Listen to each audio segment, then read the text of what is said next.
Okay, so tell us Sure. about Okay, well, the Men in Black the phenomenon. Men in Black, yeah. Part of it is a psychological operations unit within Majestic. And they operate to scare people away from things that they've seen that they don't want them, further bringing information out in the population of the so-called giggle factor. Anything above that, they attempt or have attempted, I don't even know that they're still in operation, to suppress. Then you have the real McCoy.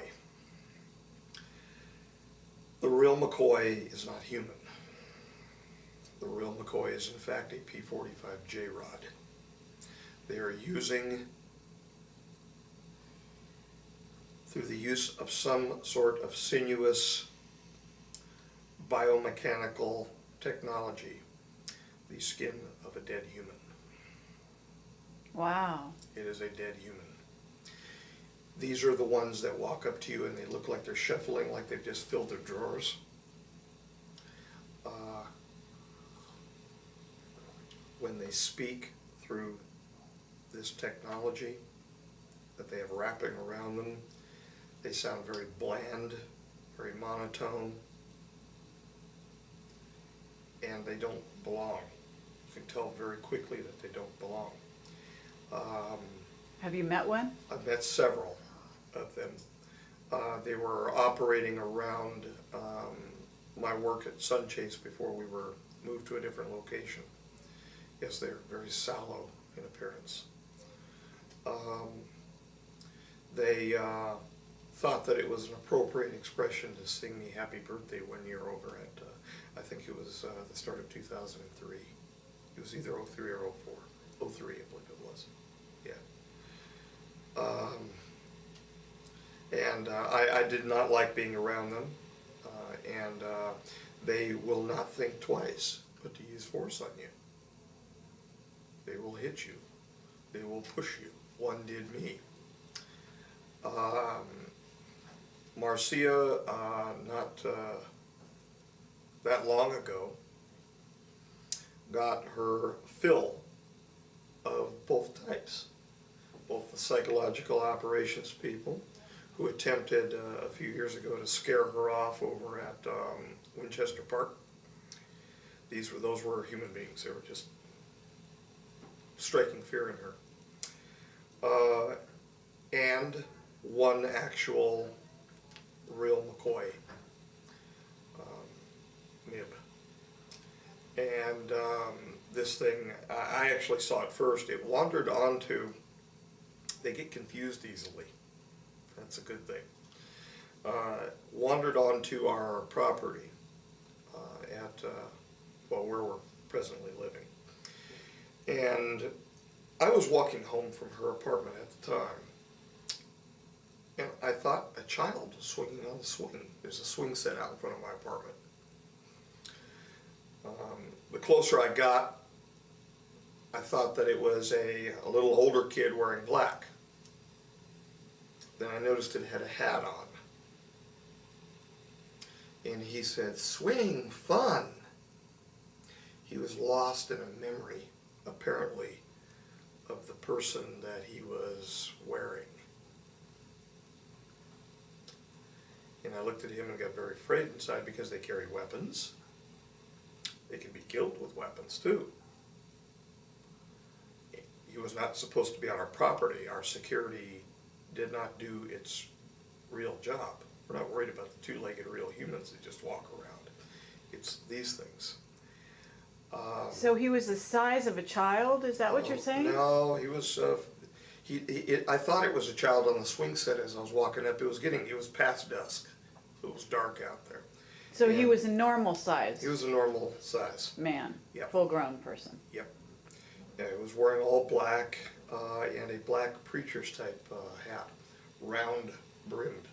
How do you get rid of him? Well, how do you get rid of him? Yeah.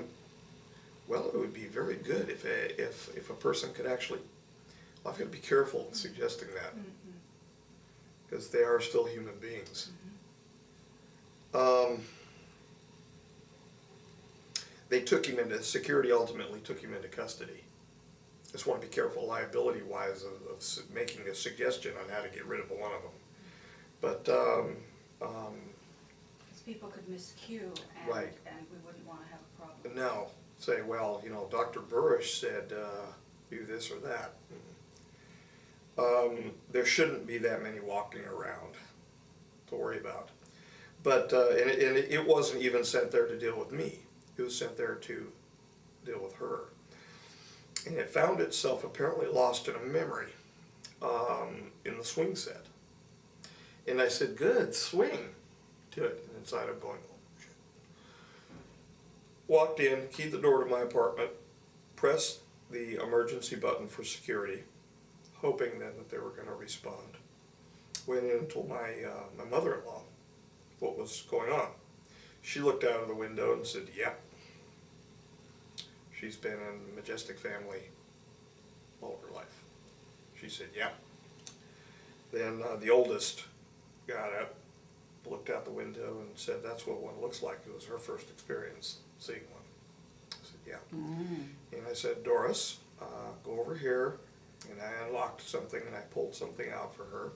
And I said, while I leave here, because I'm going to do the hurt bird routine, lead it away. Because, I mean, there was 3 kids in there.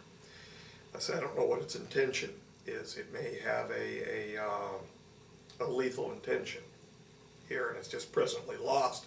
As soon as it gets done swinging, it may pull a weapon out.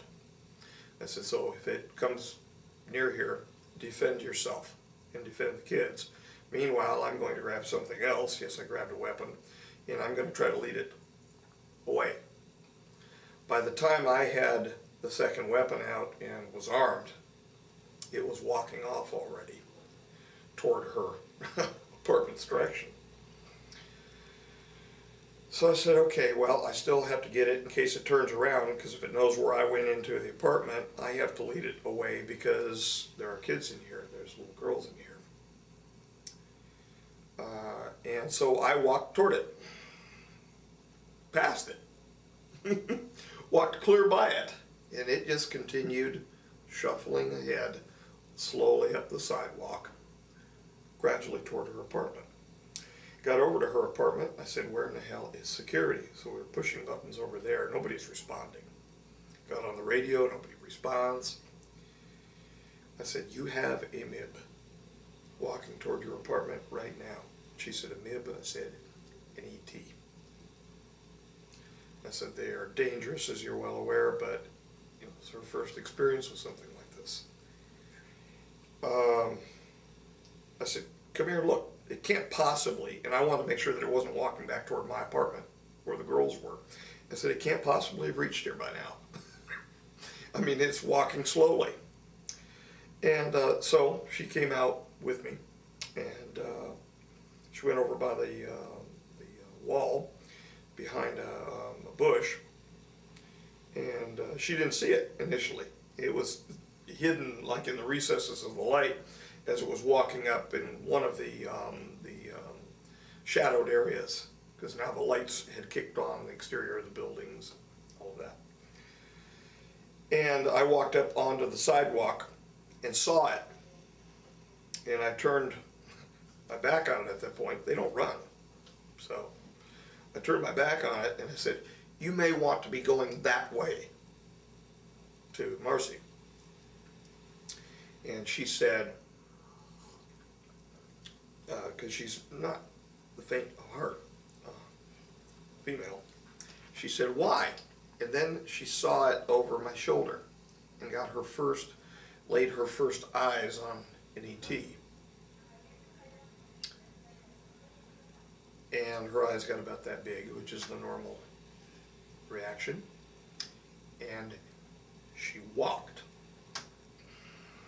Give you some credit. She actually walked from there back toward the corner of the building before I saw her break into something more than a walk. She walked away from it. By then, I'm still standing there and this thing walked by me. Now I'm wondering why it's here. And I said, hi. And it turned this close to me and said, hello. And then just continued to walk. Walked right past me like I wasn't even there. Toward her. And I thought, well, okay. it has an assignment. We don't know what the assignment is because it will not give up its intention behaviorally before it carries out its assignment. And I wasn't sure if it was armed or what, so I walked by it again. This is how slow it is shuffling. It walks like it's got poop in its pants. I mean, that's how you can, I mean, they are clearly not comfortable in the skin. I walked by it again. Now I have made certain adjustments to the firearm I had on me, because I was figuring that whatever was going to happen, it was going to happen fairly soon. And if it pulled a weapon out, I was going to do what I learned in the police department and do it well for parole probation. Got back to her, got all the way into her apartment, locked the door. I then said, you go get your gun. If it pulls a weapon out, you've been a former cop too, do what you do, and do it well. By that time, we were both shaking, figuring, it was going to turn into something very bad. It sat down on the stairway outside of her apartment, and it had a bag with it. It was a black bag of some sort, and I didn't know what was in it. It could have been anything. And it just sat there. And then it got up, and it walked past her apartment. And now I'm looking at her like, what the hell is this? Still no security. Finally, after it had made its way all the way to the basketball court area, and stood there and looked around, still confused. Security came up with its weapons drawn and took it into custody. Put it in one of the vans, and off it went. They cuffed it, like a human being would be cuffed, and they took it. She got a couple photographs off. We actually, because it walked down toward the court, I was looking through the window and said, well, there's no way it could hit us from here, even if it does have a gun on it or whatever. She stepped out onto her porch and she took a couple photographs. It was a disposable. I found a disposable camera. It was up on the bookshelf near the door, and I just grabbed it, and that's all I had at my hand. She took a couple photographs of it, and we have since made those public on the Eagles Disobey forum. Those are real. It's the real McCoy. The best I could do, the enhancements would show one after another with it, bringing it out from the background. Those are the best enhancements I could do, because the original photographs that we put up there too, you saw, it was just basically jet black. There was no carrying of the flash, and it was not set for night speed or anything like that. It was an indoor-outdoor type daytime camera, a disposable camera, but it was all that was available. Now, security took photographs and all of that, but they don't share them. Right. At the same time, I was doing my weekly reports, and I detailed it in my weekly report, and I allowed that weekly report to be made available too, where I said, the MIB was taken into custody and no one was injured. But yeah, he just walked onto her property. Assignment, still to this day, unknown. Well, following 20 years of service for the Majestic, last October the 12th, which was October the 12th, 2005, I was dismissed at the time of their adjournment to complete a final set of orders, if you will, to present the information which I had learned over the last 20 years concerning the extraterrestrial intelligences to the world, or to whomever wanted to hear. For the last year's time, we have been committed to a debriefing of my service since 1986, and even actually before that, we've ranged to speaking about my early life as well. We're hoping that within a short period of time, DVDs will be completed, and this will be presented, and this will then conclude my service to Majestic with a very big relief, and thank God.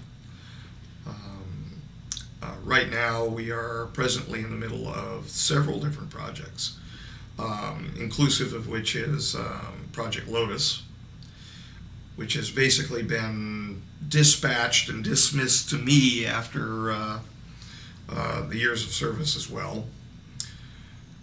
This Meaning project, it was turned over to you? well, it's been turned over. I don't think that the folks from the former Majestic are continuing to research it all. I really don't think that they want anything to do with it after the problems that we've had and associated problems at a couple different facilities involving, we'll say, extraneous energy emissions around the project, which have caused some damage to their equipment. Well, to back up a tiny bit, could you tell us what is Project Lotus? Sure. In May of 2001, we traveled to Frenchman Mountain here in Nevada to begin a real project looking for a biomarker for a possible precursor virus. It was a rather prosaic study looking for evidence for panspermia. During the course of that initial investigation, we came across some anomalous activity in some of our data sets. That anomalous activity was ultimately tracked down to very unusual electromagnetic activity associated with silicon oxides. And we have since tracked that anomalous activity to any silicon oxides present in minerals. To wit, the activity is the presence of an emission of electromagnetic bundles containing information. We are presently attempting to further define the nature of that electromagnetic anomalous activity. But we have, in fact, determined that the activity is associated with cells within the terrestrial environment, and that they have effects upon cells in our terrestrial environment, up to and including modifying the genetic material of extant cells in our environment. Are you saying living cells? Yes. We have, together with these electromagnetic emissions that we have defined with relative precision to date to be specific varieties of what we termed as particles. We had to call them something. They're bundles of electromagnetic material, confined discrete bundles, that we believe are possibly related to as far back as the ancient Pavitrakas of the Hindus, subtle matter particles, which could be imparted into our environment and affect changes. Thus far, we have not observed negative changes, meaning the effects of these subtle matter particles, if you will, have not affected our environment negatively.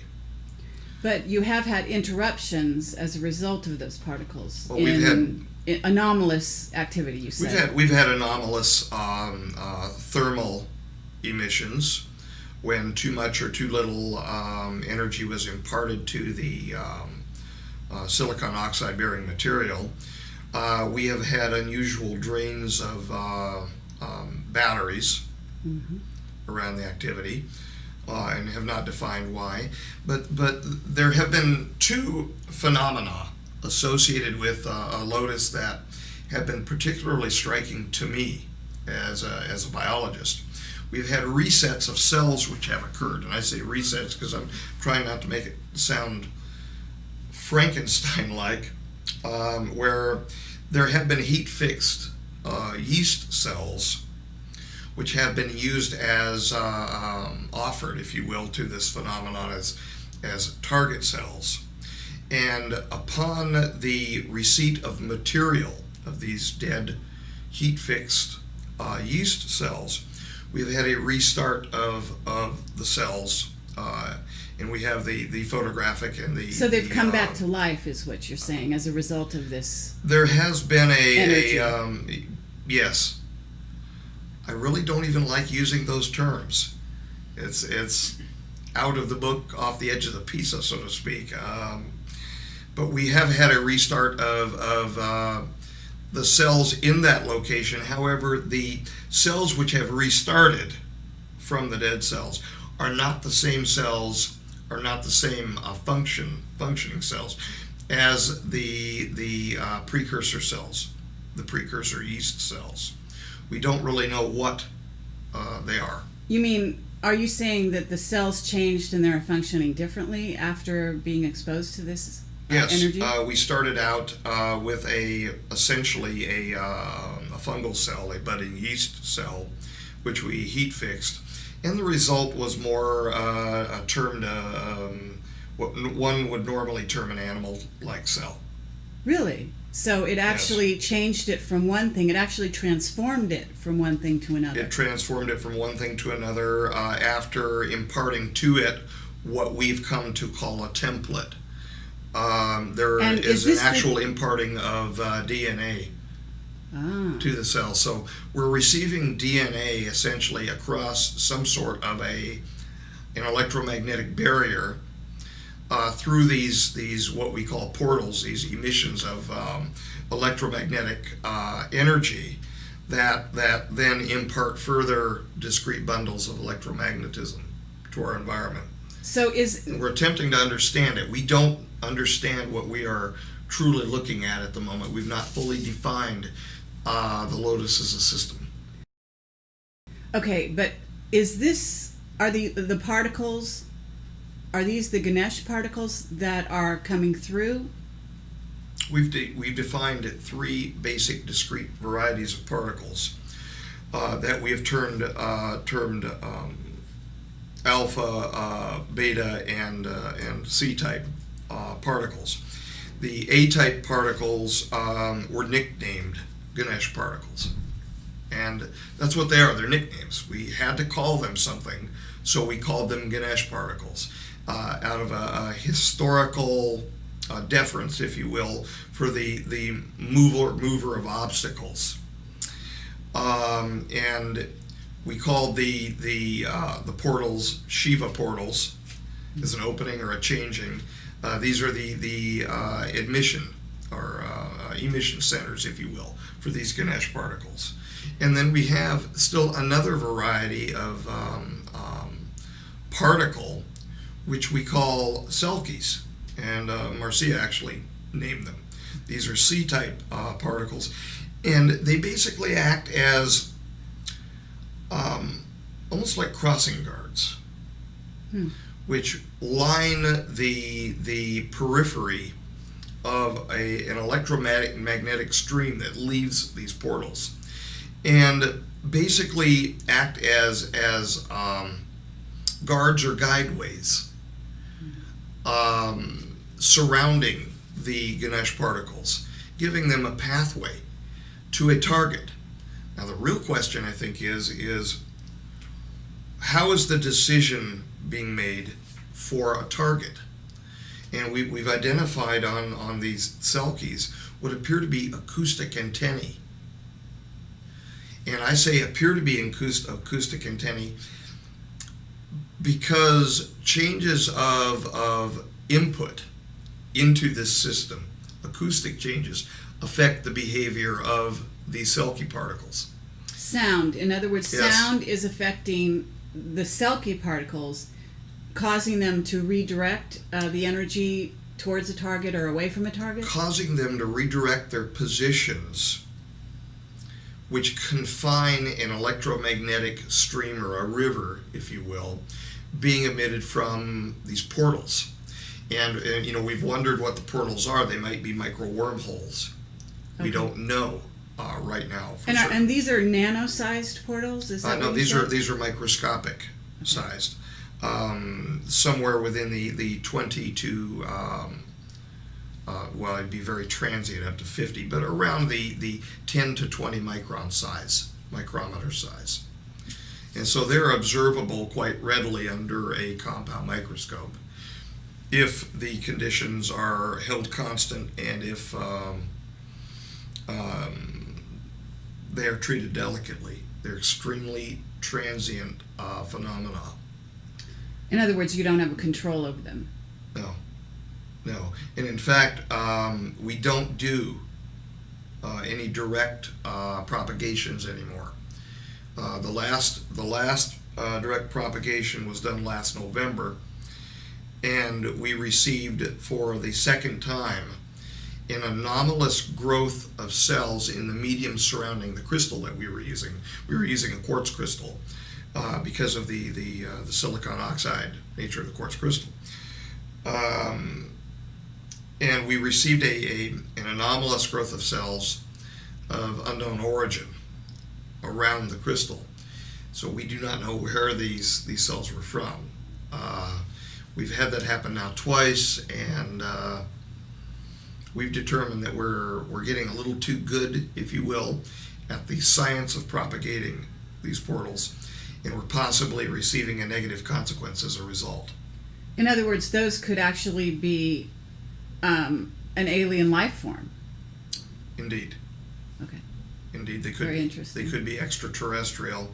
Cells. They're microscopic, cells, right? So. Right. I mean, we've received a mix of very unusual cells, which I was not able to cytologically type, and also cells which appeared nearly prosaic to our ocean here.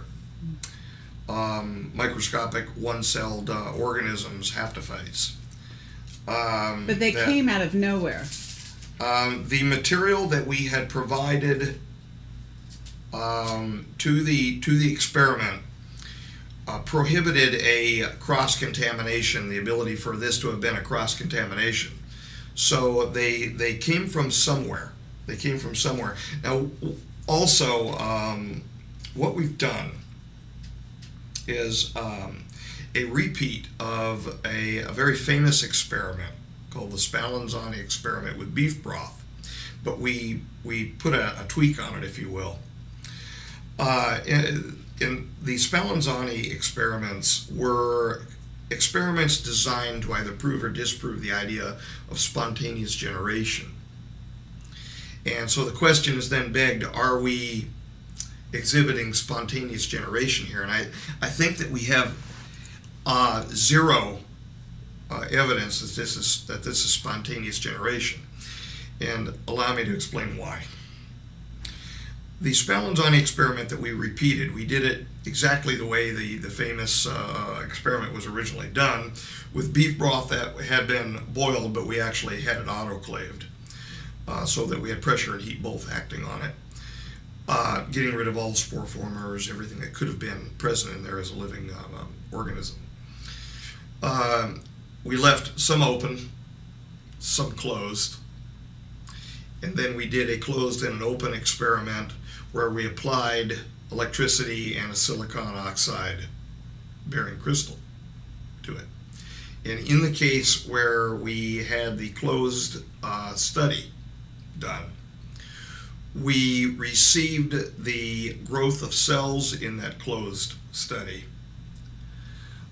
which appeared to me to be neural cells and organized neural cells, to the point where we could actually tell morphologically that there was an ABAB pattern which was developing. I wouldn't say that I was in a panic, but Marcia is nodding her head rapidly off the camera. I was in a near panic to cease the study then and there so that we weren't accidentally producing something with sentience. Wow. Not my right. That would have been an abomination of some variety. I don't practice the tools of science devoid of moral considerations. Some nowadays, I think, have no problem, no compunction against that. I do. So the study was ceased immediately, and the cells were photographed. Yes, we have the photographs of them, but the study was ceased, and it was killed immediately. Okay, well, this is really kind of earth-shaking information that you've got here, and now Very that humbling I'm getting it for me. in a way that I understand, it makes it very clear. Wow. But Thank you, Dan. That was quite enlightening.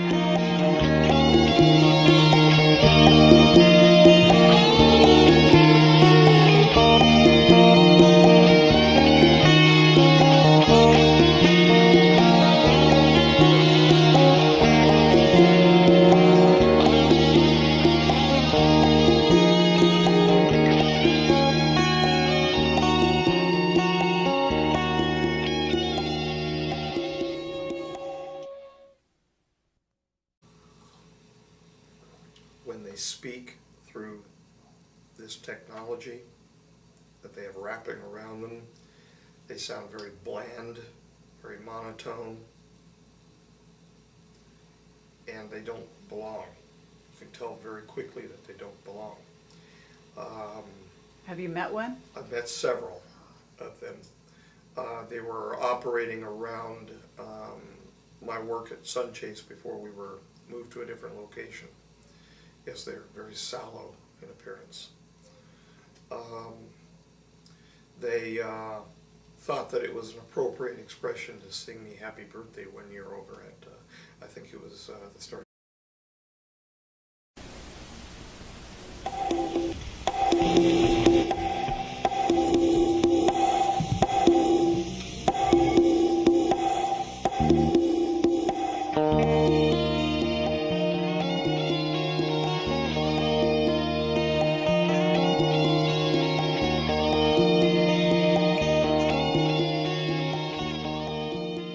Okay, so tell us Sure. about Okay, well, the Men in Black the phenomenon. Men in Black, yeah. Part of it is a psychological operations unit within Majestic.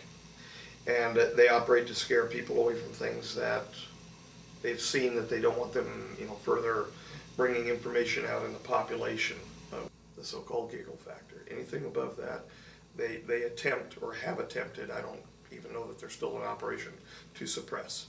Then you have the real McCoy. The real McCoy is not human. The real McCoy is in fact a P-45J rod. They are using, through the use of some sort of sinuous biomechanical technology, the skin of a dead human. Wow. It is a dead human. These are the ones that walk up to you and they look like they're shuffling, like they've just filled their drawers. Of 2003. It was either 03 or 04. 03, I believe it was.